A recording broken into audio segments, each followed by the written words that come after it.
యేసుక్రీస్తు ప్రభు వారు సిలువలో పలికిన 6వ మాట సమాప్తమైనది అని. యేసుక్రీస్తు వారు సిలువ మీద పలికిన చివరి మాటల్లో 6వ మాట సమాప్తమైనది అని ముగించేశారు. యేసుక్రీస్తు ప్రభు వారు భూమి మీద తన దైవిక లక్ష్యం నెరవేరినట్లు, ఆయన పని ముగించేసినట్లు, సంపూర్తి చేసినట్లు ప్రకటించడమే ఈ సమాప్తమైనది అనే మాట ద్వారా ఆయన త్యాగపూరిత పని పూర్తి కావడం తెలియచేస్తుంది. ఆయన పని పూర్తి చేస్తే మనకు వచ్చేటువంటి లాభం ఏంటంటే విమోచన కలుగచేశారు. ఆయన మన తరపున పోరాడి, మన తరపున పాటించి, అది పూర్తి చేసి ధర్మశాస్త్ర సంఖ్యలను తెంచి వాటి నుంచి విముక్తి కలుగచేసి మనకు విమోచన అనుగ్రహించారు. అందుకు మనం తెలుసుకోవాల్సిన 4 అంశాలు కూడా చూద్దాం. మొదటిది, ఈ మాటలో ఉన్నటువంటి అంశాలలో మొదటిది ఫినిష్డ్ హిస్ మిషన్, ఆయన ప్రణాళిక పూర్తి చేశారు. యోహాను సువార్త 17వ అధ్యాయం 4వ వచనం చూడండి. నాకు ఇచ్చినటువంటి పని సంపూర్ణంగా నెరవేర్చి భూమి మీద నిన్ను మహిమపరచితిని అని. దీని ద్వారా దేవుని ప్రణాళిక నెరవేరి దేవుడు మహిమపరచబడ్డారు. ఆయన ఏ మిషన్ తోటి అయితే భూమి మీదకి వచ్చారో, ఎందుకైతే భూమి మీదకి వచ్చారో ఆ పనంతా ముగిసింది, రాజ్యం ప్రకటించబడింది. అన్ని పూర్తి కావడాన్నే సూచించే మాట ఇది. తన పరిచర్య అంతటా కూడా దేవుని చిత్తం నెరవేర్చడమే. యోహాను సువార్త 4వ అధ్యాయం 34వ వచనం, అలాగే యోహాను సువార్త 17వ అధ్యాయం 4వ వచనం ప్రకారం దేవుడు తనకిచ్చిన పనిని నెరవేర్చడం గురించి కూడా మాట్లాడతారు.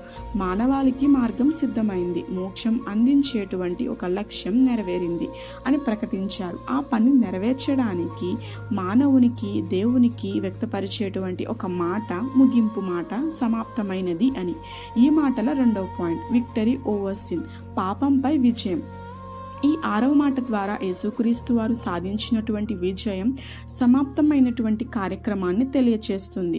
శిలువపై త్యాగపూరితమైనటువంటి మరణం ద్వారా మానవాళి పాపాలకు ప్రాయశ్చిత్తం చేసి ప్రజలను దేవునితో సమాధానపరిచారు.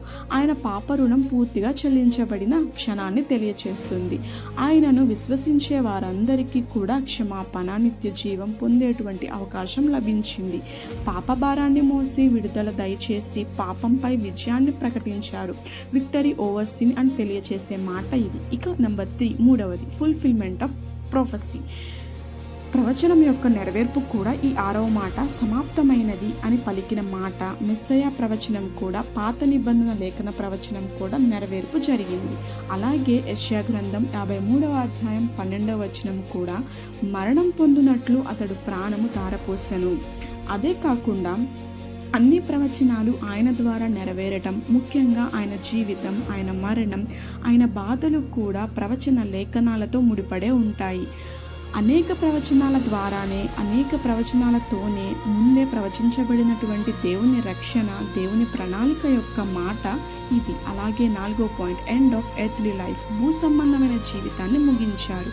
భూ సంబంధమైన జీవితం ముగించబడింది. ఆయన మనుషునిగా పుట్టి మానవునిగా జీవించి దేవుని రాజ్యం స్థాపించి ధర్మశాస్త్రం నెరవేర్చి శిలువ మీదకి ఎక్కి భూమి మీదకి వచ్చి జీవితాన్ని ముగించారు.